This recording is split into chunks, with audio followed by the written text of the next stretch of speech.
Hello, good day. I am Jelinica M. Suplanas, and with me is Chilin Concha and Bernard Salas. So we are tasked to report about the topic love and the justice framework. So in this at the end of this report, we will be able to articulate what is meant by love and justice. So, di na bag-o nato like di na bag-o sa tong pandungog or di ta karon na nakahinagbo about aniyang love and justice. Diba? So, kanunay na to madingganing word nga kailangan ko ng kailangan at gusto kong makamtan ang hustisya sa mga salida. Diba? Kasi may tignan diri o senior high o linlang. So, ang ano na nga salida is hustisya. Gusto nila makuha ang hustisya. So, unsa man ang hustisya? And of course, ang love. Di ikalimad. Kanunay ta maka almost or every day or ikuan ang love. Sige tag-ingon sa to ang mga special love was mingon ta. Di ilimad ka mo, maingon mo o diba? O I love you, babe. I love you, honey. I love you, baby ko. Or isa pa na inyong mga tawagan. Makaingan mo dayon nga na pero sa inyo ang mga mama o papa lisod mo maingon I love you ma, I love you pa, ba na ikalimad. So now let's get started and understand, learn about what is meant by love and justice. The principle of love. So there are three well-known concepts of love originating from the Greek. So these are the agape or charity. The second one is erotic or the passionate sexual encounters. And the third one is philia or the affection between friends. So first, let's talk about agape or the charity. So from the word itself, charity, so it involves selfless and unconditional love or like goodwill towards others. So we can infer that it's a universal love towards humanity, towards others. So this kanang concept of love kanabitang you consider others in doing anything. So, magbuhat ka og mga butang nga di ra makaayo para nimo kundi mo consider ka para sa ubang mga tao or especially sa mga tao nga nag-surround nimo. So, mohimo kag mga maayo nga butang kay maunay nag-show nimo nga love nimo sila. So, example ani nga concept of love kay doing og ang the act of volunteerism. So, mo volunteer ka sa mga example mga organizations or mga activities nga makapatabang di ra para nimo kundi sa uban nga tao. So it emphasizes empathy, compassion and a genuine concern for the well-being of others. So the second one, we have erotic or passionate sexual encounters. So from the word itself, so it involves intense feeling of desire, attraction, and physical intimacy between consenting adults. So in this concept of love, physical intimacy is a significant expression of love. So physical intimacy, but always remember nga it's only between the consenting adults. The third one is we have philia or the affection between friends. So this concept of love that revolves around the strong bonds and loyalty between friends. So unlike sa duha ka concept of love, kaning philia concept of love is characterized by companionship. So kita man tingali tanan ay mga friends natin, mga barkada. So doing simple things or doing nga mga maayo nga butang mga showing concerns anang wato nga friend is already an act of love. Isad pud og magbarkala ta og di na to na sila love, di ba? So perkada, so naay common naamay common nga kanang goal or naamoy something similarities or nagkapakumon ninyong anaang nga grupo ha. So kani nga concept of love is affection between friends.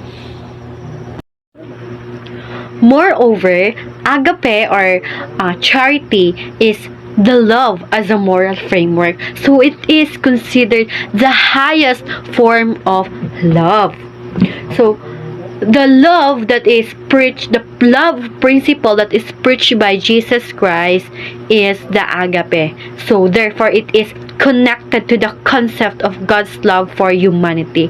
Kay ba man tingalita nga, especially as Christian nga nagpakamatay ang Ginoo para maluwas ta para natong mga katawhan, and by that it is the ideal way kaning agape charity, ideal way human should love one another. So, it is the love principle preached by Jesus Christ. So, all the things narrated in the New Testament, katong pakana ang gigutom, paimna ang giuhaw, tagaig, pulianan ang mga way gipayan, katong mga tagaig sinina, o suot ang mga hubo, kato siya, all the things ka na narrate sa New Testament is an act of love. While according to Saint Thomas, he believes that love is the act of sharing or giving what is more than what is just, because justice is just the minimum of love. So for him, he believes that justice is just a minimum of love. So sa ato pa, dapat muhatag ta og mas more or mas dabaw pa sa angay nato nga dapat ihatag, because justice is just a minimum of love. Kung muhatag ta og mas labaw pa sa angay, then that is love. So that is according for Saint Thomas.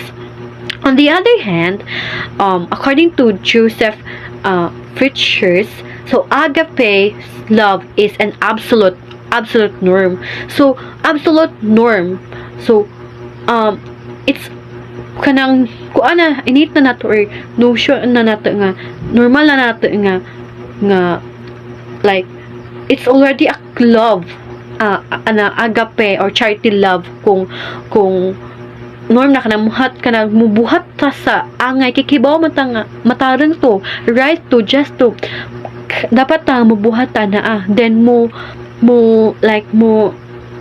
likay ta sa mga di angay kikibaw man ta norm kibaw na ta nga dili to angay. So mo to form kuan pa niya way of kanang iyang concept with iyang love or ang charity agape. And lastly, we have concept of love, agape, or charity according to Father Bernard Haring. So, di ni according ni Bernard Salas, sa according ni Father Bernard Haring. So, for him, he believes that the heart of moral life is charity to one's neighbor. So, daghan dito mga iguan ni Akay, daghan ang like kontra ang silingan. Kasi relate aria. So, daghan di kita, of course, itong mga mama na to or itong mga kuan or basta di kita tingalipod siguro kontra na to atong mga silingan nga naman tingnan sa mga suya tingali or sa pa, but dapat dili na to nabuhaton tingad kay mas kuan ang kansara may makatabang na to sa panahon nga makinahanglan ta kansa may dali natong madahuan. Of course ang ating mga silingan tungod kay man nato sa atong panimalay. So we have to show love di ra para within sa atong pamilya kundi para pud sa ating mga silingan, and that concept of love for agape or charity is from Father Bernard Haring. So anta nga kita pud mismo pagabuhatin kana nga act of love.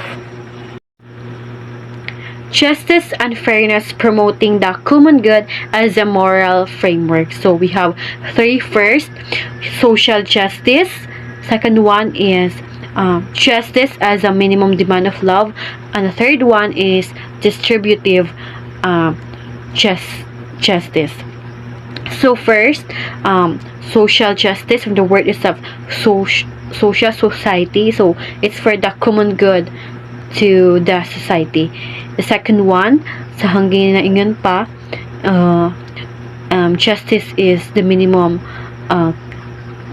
of love. So kung ang justice is ang pagabuhat sa angay, while ang love is muhatag pag more labaw pa sa angay. So love is more than justice, and justice is a minimum of love. And the third one, distributive justice, from the word itself, distributive, this is the distribution of the privileges among individuals, and especially for the best interest of the society. So to further understand about these three, it ends my discussions report. So I will give the virtual floor to Miss Jillian Concha to further discuss these three, justice and fairness. Good evening, sir. I am Jaylene, the next reporter of Janinica Supilanas, and my topic is all about social justice. Social justice is the promotion of social justice equivalent to promotion of the common good. Common good refers to those facilities that members of the community provide to all members to fulfill a relational obligation for certain interests they have in common. So justice means giving what is due by doing one's own function by Plato. So when we say social justice, social justice can be expressed as katarungan sa katilingban or panagdait sa katilingban, emphasizing fairness and harmony within the community. So, panagdait sa katilingban is emphasizes the idea of peace and harmony within the community. Then, while katarungan sa katilingban or justice, it highlights that justice in the social context, quality and addressing issue, inequality and discrimination within the society. Justice as the minimum demand of love. To do justice is already an act of love, the minimum demand of love, by William Louis Penn. Distributive justice. It is the distribution of allotment of goods, duties, and privileges in concert with the merits of individuals and the best interest of society. So, mao na siya ang allotment of goods, mga nindot ni mo na buhat, mga duties and privilege. This as the minimum demand of love means katarungan sa usa ka panguna nga kinahanglanon o minimum nga gipangayo sa gugma. So mao kining nagpasabot nga bisan unsang maayong relasyon o katilingban naay minimum nga gipangandoy kinahanglan ang adunay katarungan ug patas nga pagtrato sa usag usa. So lastly, distributive justice. So when we say distributive justice, naglangkob sa pamaagi sa maayong asoy or storya sa benepisyo o pasan sa katilingban. Kini naglakip sa pag-ensure nga ang paghatag sa mga butang o kahigayunan makatarungon. Og nagatubang sa mga isyu sa ekonomiya, kahibalo og kaatbang sa disparities sa atong nasod. And the next topic will be reported by Bernard Salas. Features of distributive justice. 1. Egalitarianism. Egalitarianism is kanang equal sa pagkatrato. Example, ang politiko o ang mamayanan. Sa tanan nga mga activities is equal sila, walay mo labaw. Capitalist and free market system. So, ang capitalist is kanang nagkuani o gobyerno. Kanang mga product nga ang gobyerno may magbuot og bilay presyo. Then ang free market system is kanang mga product nga wala labot ang gobyerno gikan sa ang gatanom may ga presyo kung pila iyahang gusto. Socialist, makiabi-abis ka sa uban kung unsay gusto nila imong tagaan og importante kung unsay imuhang makaya. Then dawaton po nimo kung unsa ilahang mahatag nimo nga ilahang pong maabot.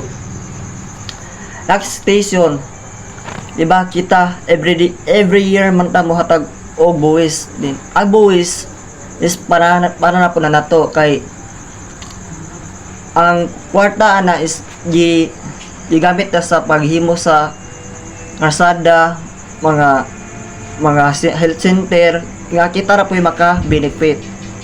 Preservation of public welfare. So kani, di ba, ang gobyerno kay naa may, di ba, ang gobyerno kay sila ang gikunan og power para mo-protect nato aron ang komunidad mahapsay og malinawon. Property for public uses. Example ani is kanang ahong yuta nga private nga gikuan sa gobyerno. Example na is kanang anang lugar himuan og karsada, so dili makabuot ang gobyerno nga makuha og yuta gamay para sa naay agyanan ang mga tao. The better moral framework, Garner and Russian synthesis. Richard T. Garner and Bernard Dusen, 1967, try to identify the most acceptable criticism of rights or wrong of action. So, dinhi makita kung usay sakto o usay sayop, kung usay maayo o usay dili maayo. For these authors, the best framework is a synthesis of the teleological and deontological framework.